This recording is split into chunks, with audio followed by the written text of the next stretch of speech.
de nuit, viens mon salut. Oui, c'est Dieu seul, mon bonheur se repose. Se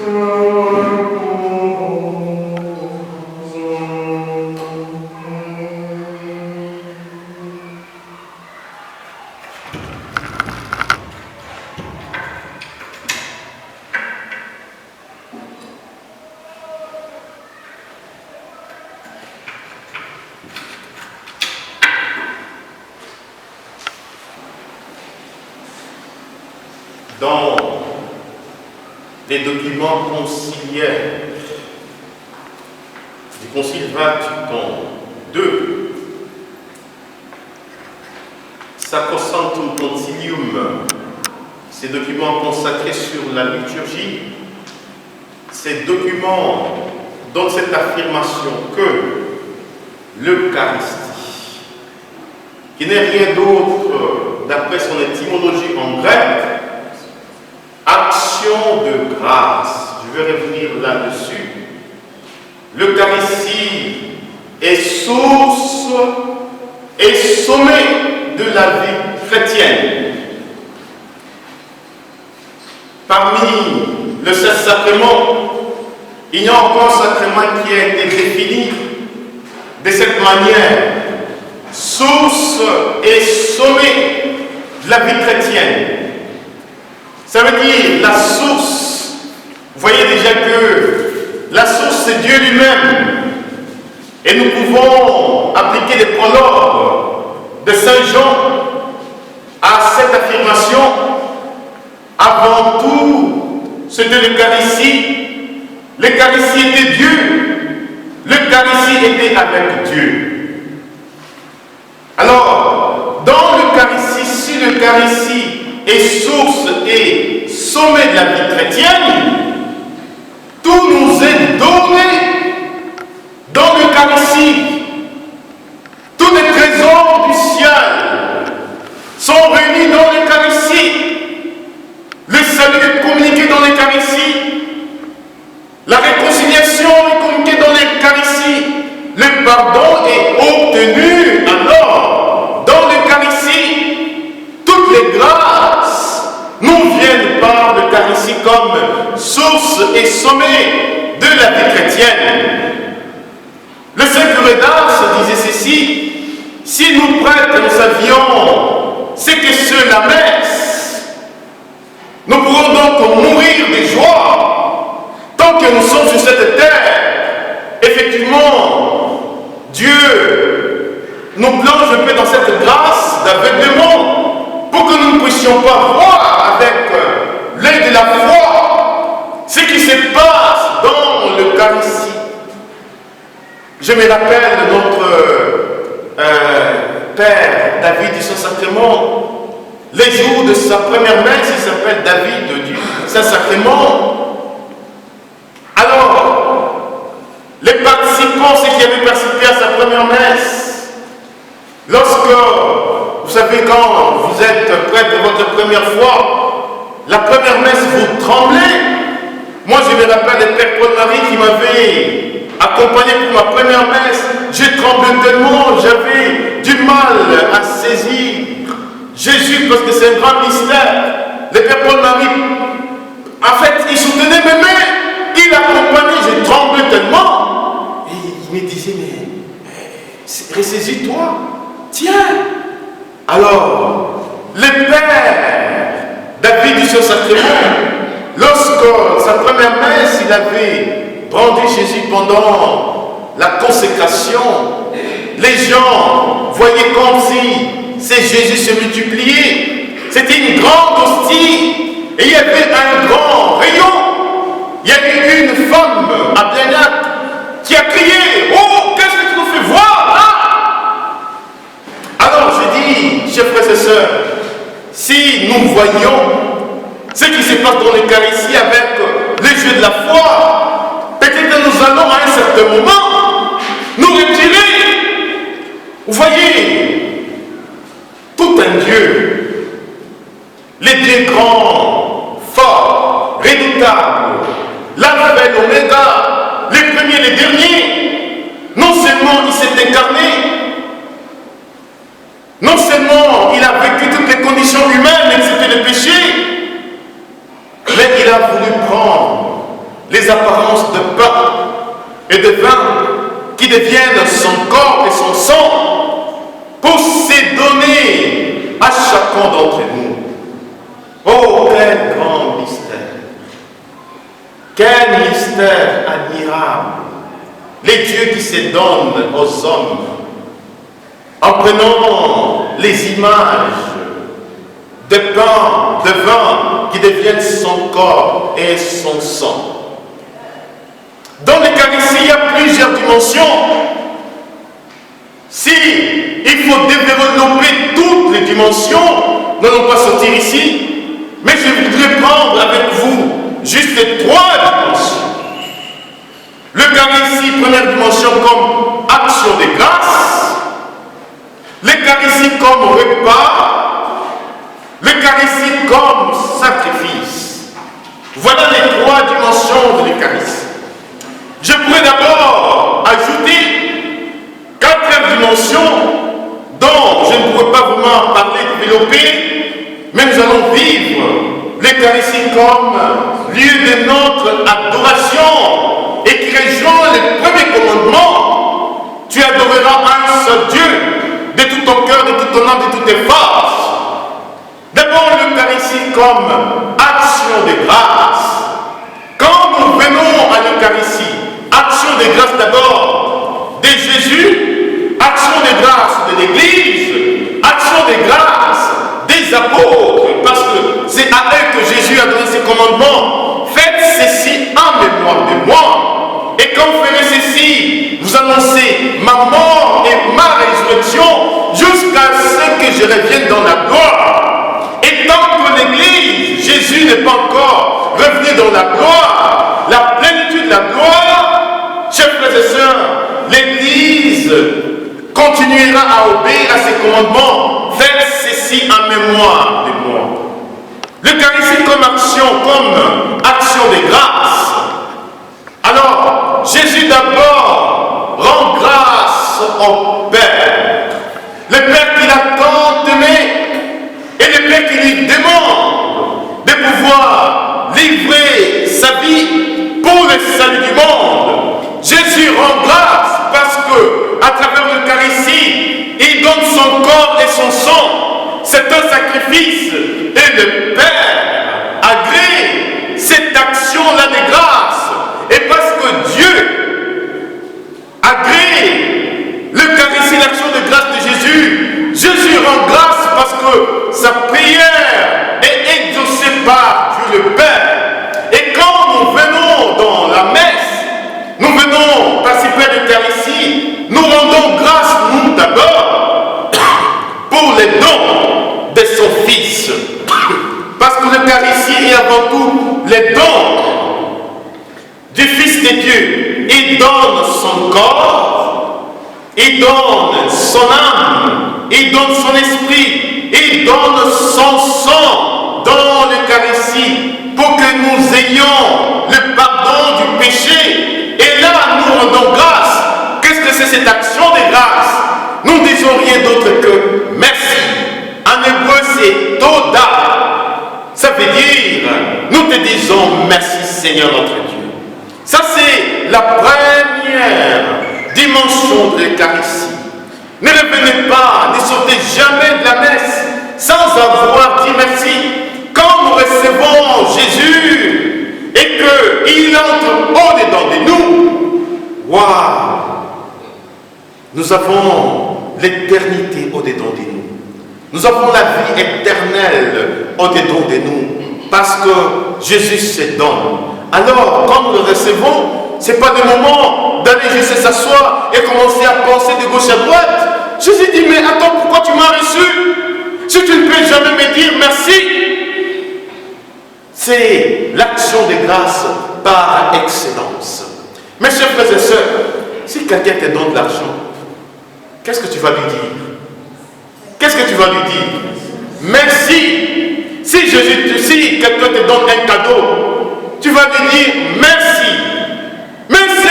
te donne dans son humanité toute la divinité, la plénitude de la vie, pourquoi est-ce que tu ne pourras pas t'arrêter un seul instant pour lui dire merci Seigneur?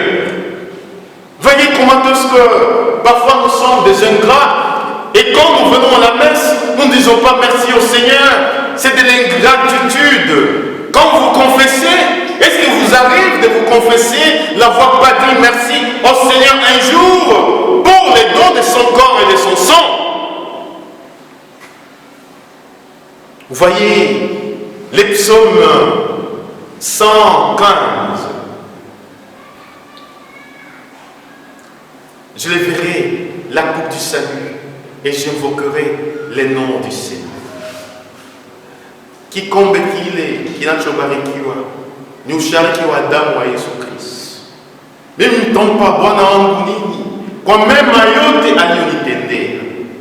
Nitainua kikombe cha wokovu na kisha nitaomba jina la Bwana. Je dis ces paroles parce que ce sont des paroles qui ont fait l'objet de ma devise sacerdotale. Que rendrai-je au Seigneur pour tous les bienfaits?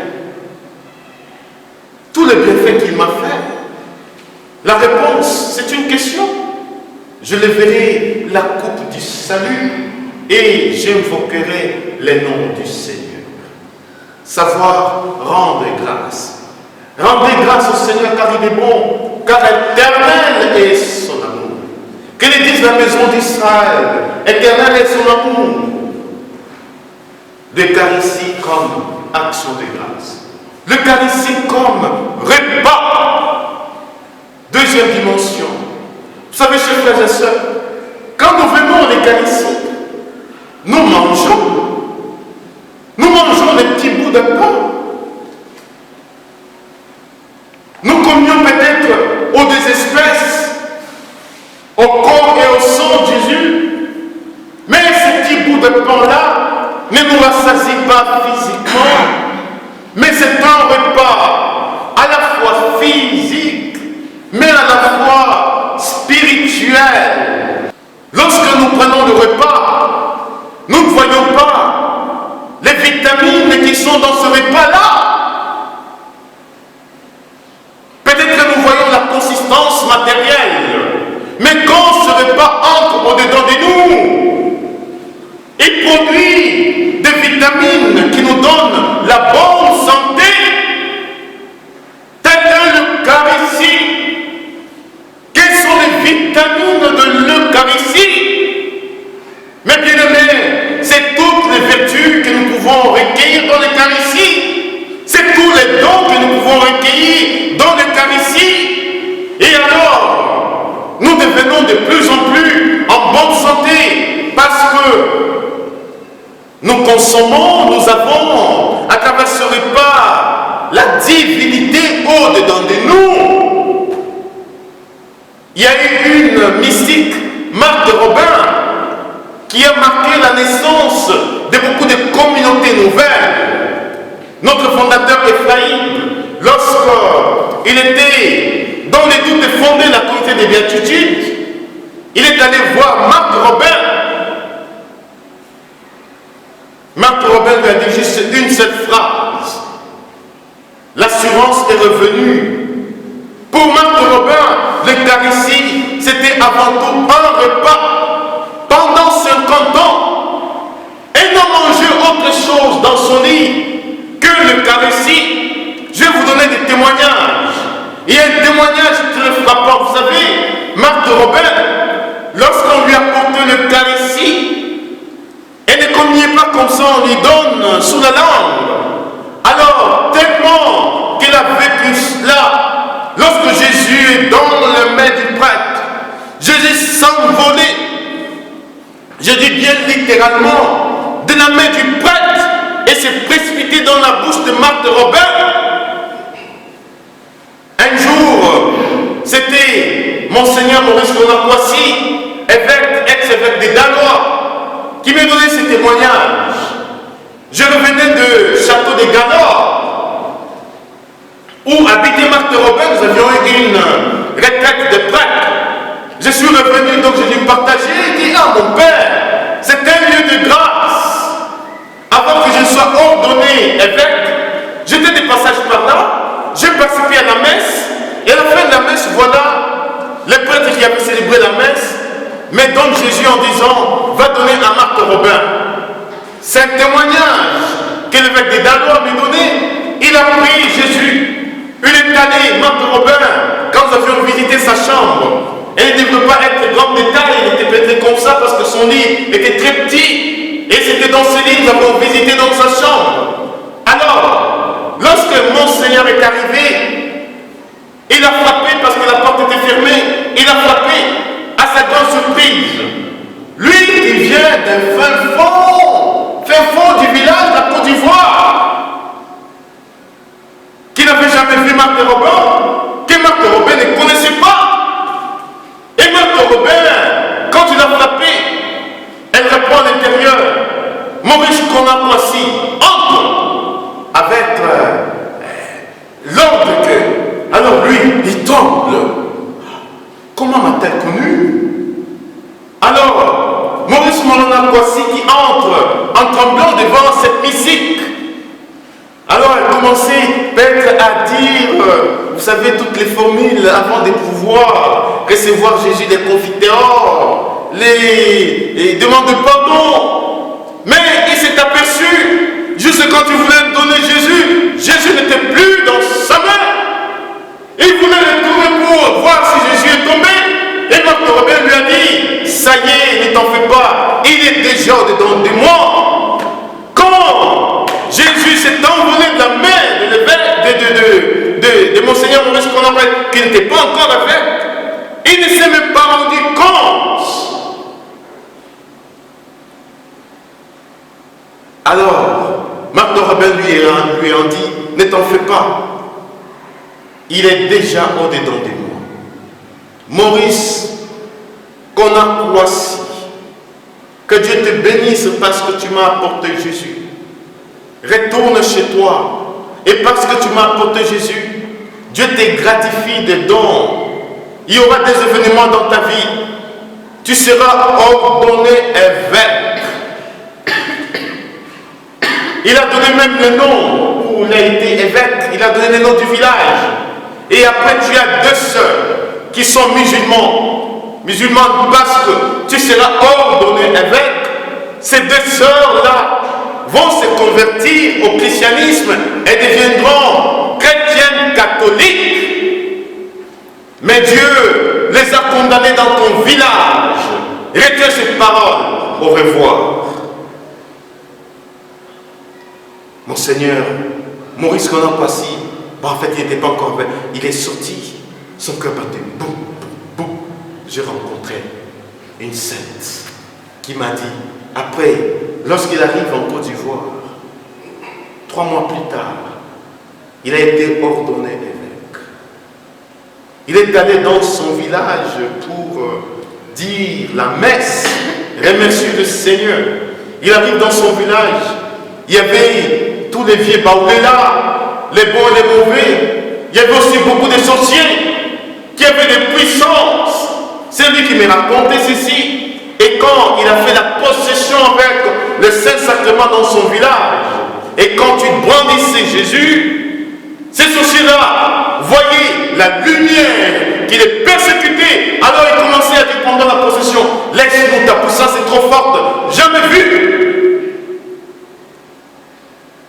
C'est comme ça que ces deux sœurs musulmanes qui étaient dans son village se sont converties et sont devenues chrétiennes catholiques.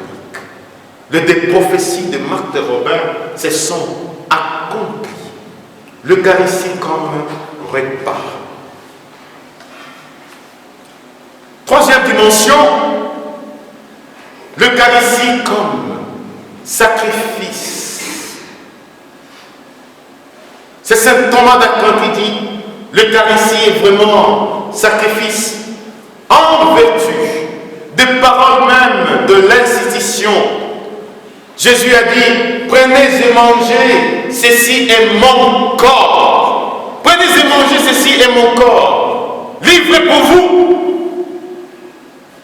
Prenez et buvez, ceci est mon sang, le sang de l'alliance nouvelle, qui sera répandu pour vous et pour la multitude. Vous ferez cela en mémoire de moi. La différence entre la foi catholique en l'Eucharistie et la foi protestante en la Sainte Seine, c'est à ce niveau-là. Pour les protestants, la messe ne peut jamais être sacrifice, parce qu'il n'y a eu qu'un seul sacrifice, le sacrifice de la croix. Et parce qu'il y a eu un seul sacrifice, il ne pourrait jamais y avoir un deuxième sacrifice. Si l'Eucharistie est sacrifice, c'est que la croix est aussi sacrifice dans l'histoire de l'Église. Donc il y a eu deux sacrifices, disent les protestants. Alors, le concile de Trente dit ceci, non. L'Eucharistie est sacrifice. L'Eucharistie réactualise les sacrifices de la croix. L'Eucharistie représente le sacrifice de la croix. Et lorsque nous voyons l'Eucharistie dans sa dimension sacrificielle, nous voyons toutes les 7 paroles de la croix qui s'accomplissent.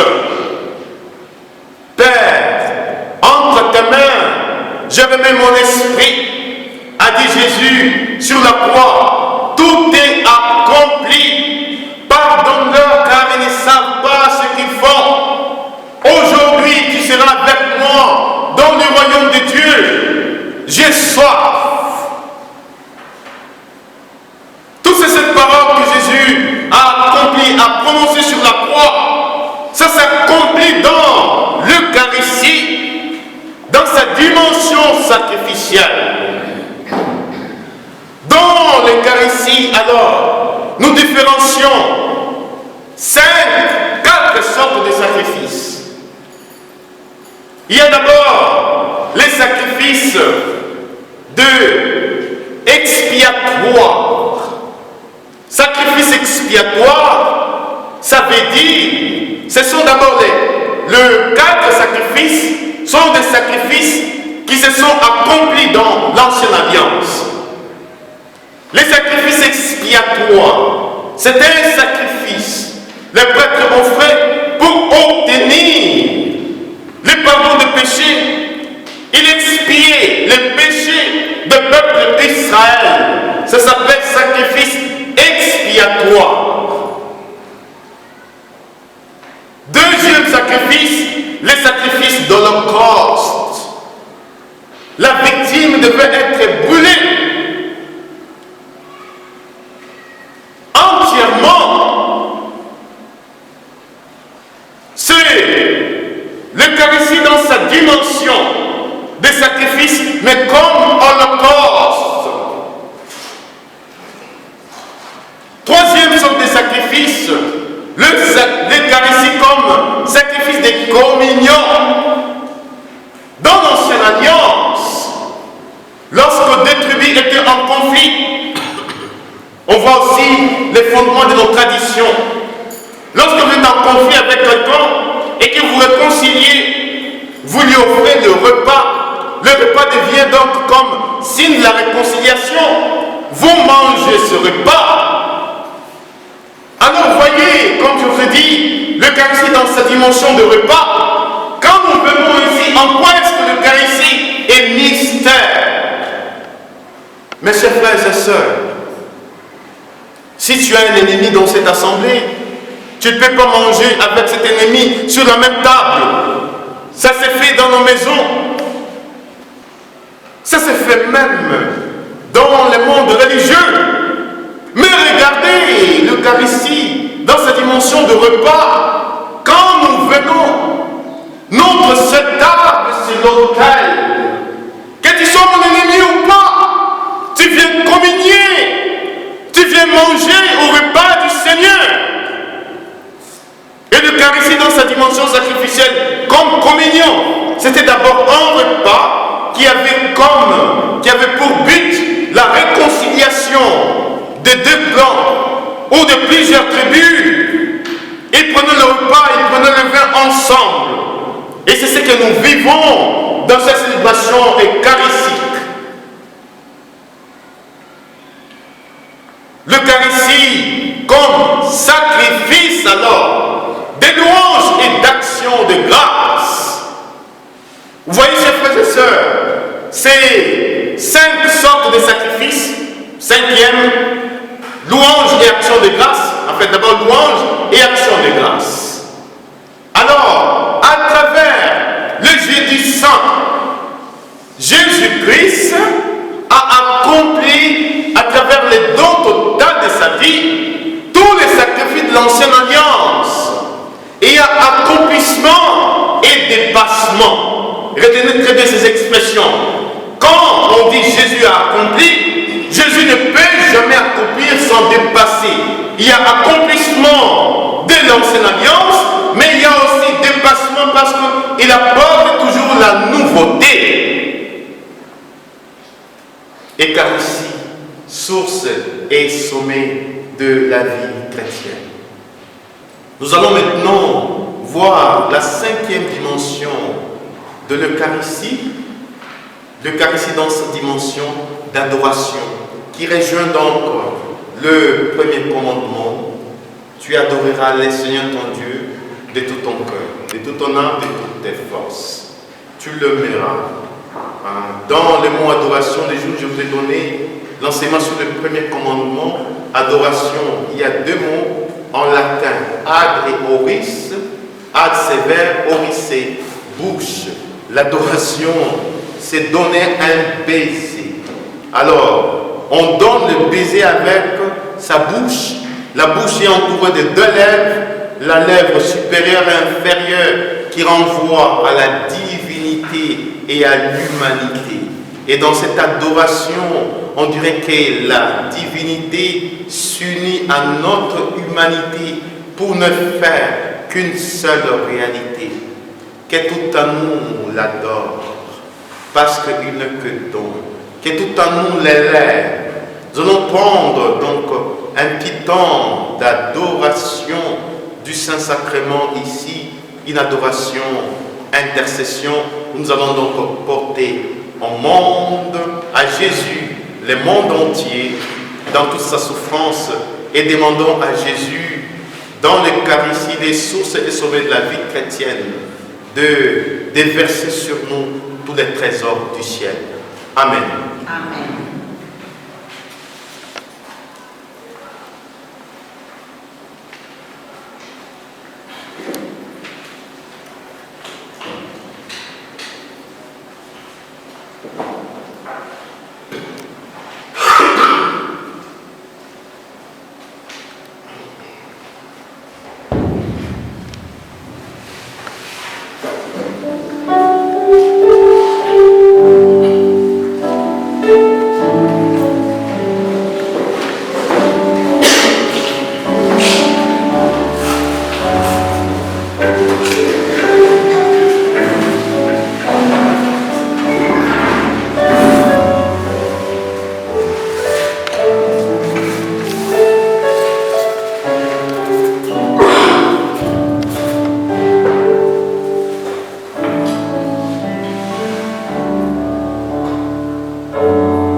Seigneur,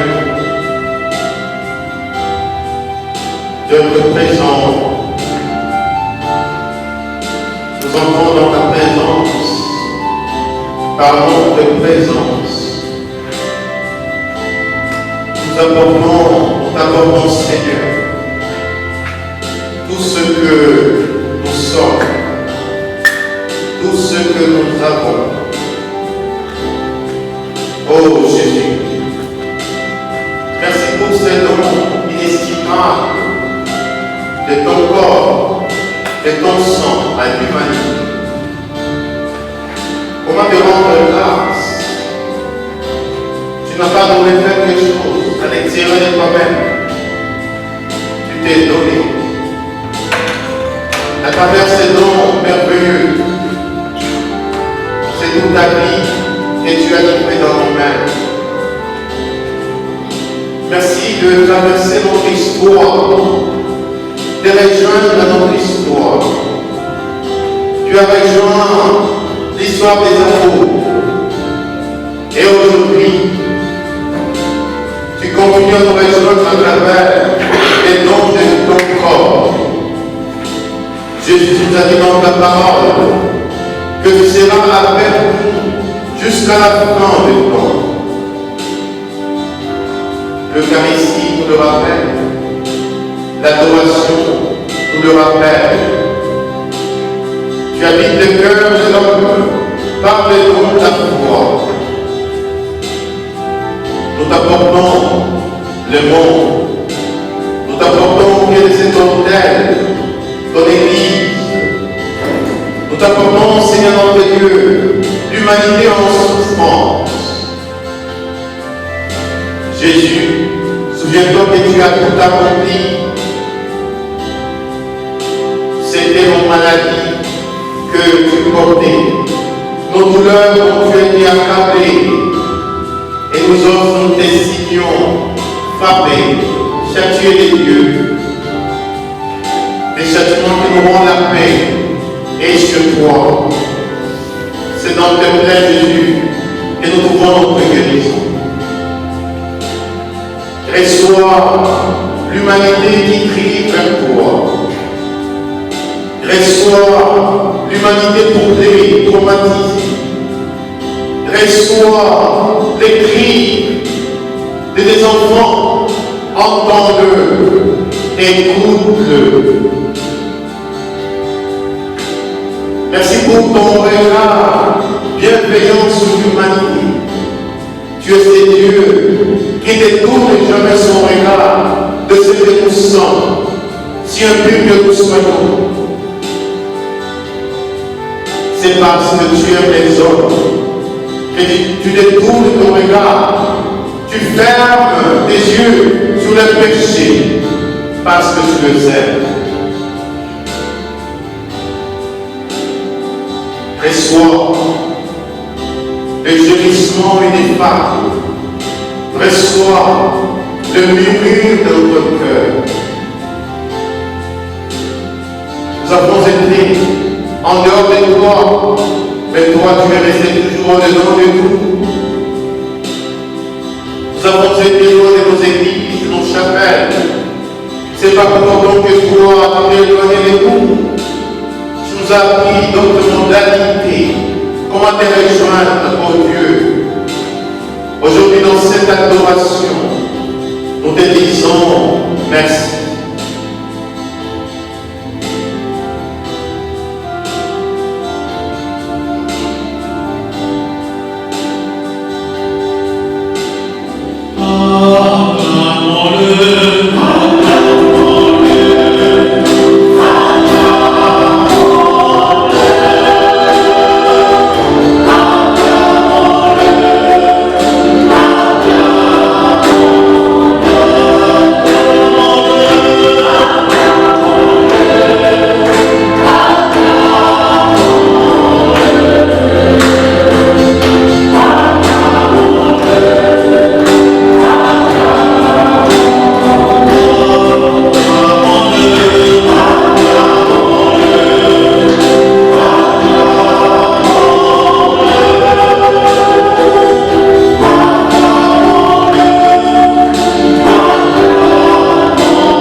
grâce, te dire merci pour ta sainte présence au milieu de nous, Seigneur. Ta présence vivifiante et agissante, Seigneur. Nous te bénissons et nous te rendons grâce, Seigneur, parce que un jour à temps présent, Seigneur, vaut mille ailleurs. Nous te bénissons et nous te rendons grâce, Seigneur. Toi qui nous as dit dans ta parole, je suis le pain de vie. Celui qui mange de ce pain vivra jamais. Seigneur Jésus, nous voulons te dire merci pour le don de ton corps et de ton sang, Seigneur notre Dieu.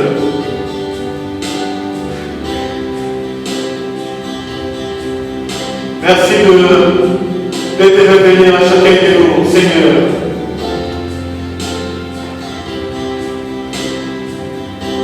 Nous voulons encore en ce jour te contempler, nous voulons te recevoir, Seigneur, parce que tu es la source de la vie.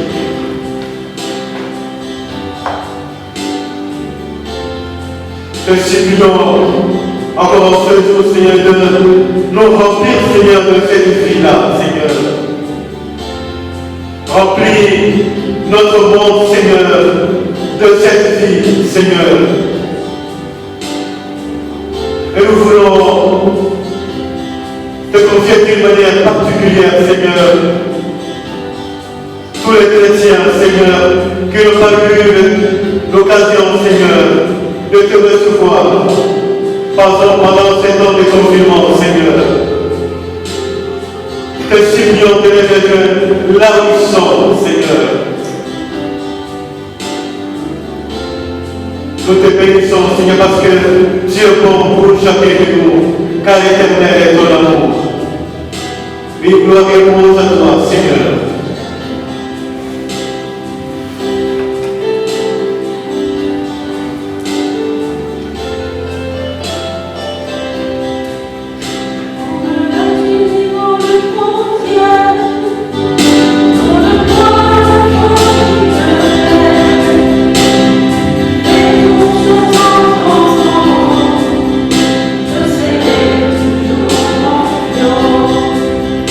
It's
Dieu soit béni. Béni soit son Saint-Nom. Béni soit Jésus-Christ, Seigneur Dieu,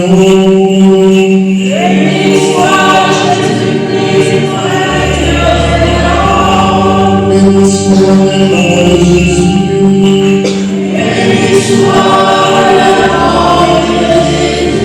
Béni soit son Sacré-Cœur.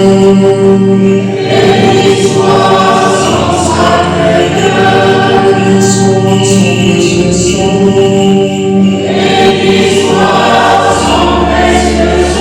Béni soit Jésus, le sacrement de mon Père.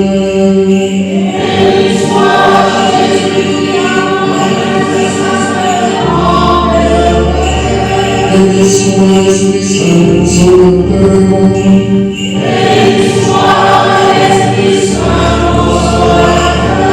Béni soit le mystère de Dieu, la très sainte Vierge Marie.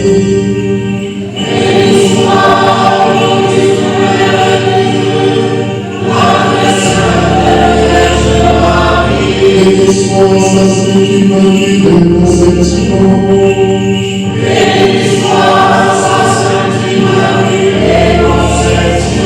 Béni soit le nom de Marie, Vierge Mère.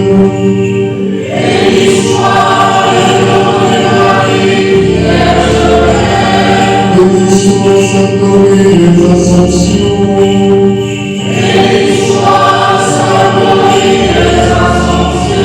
Béni soit Saint Joseph, son très chaste époux.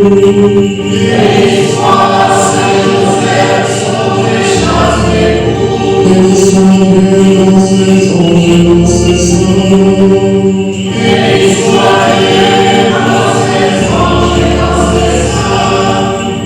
Seigneur, donne-nous de vaincre. Seigneur, donne-nous de nombreuses vocations. Seigneur, donne-nous de responsables selon ton cœur. Seigneur, donne-nous de nombreuses familles chrétiennes. Prions le Seigneur. Seigneur Jésus, dans cette admirable sainteté, tu nous as laissé des montagnes de ta passion, dans le monde de vénérer et suivant le mystère de ton corps et de ton sang, et nous puissions recueillir sans cesse le fruit de la rédemption, pour pour les siècles des siècles.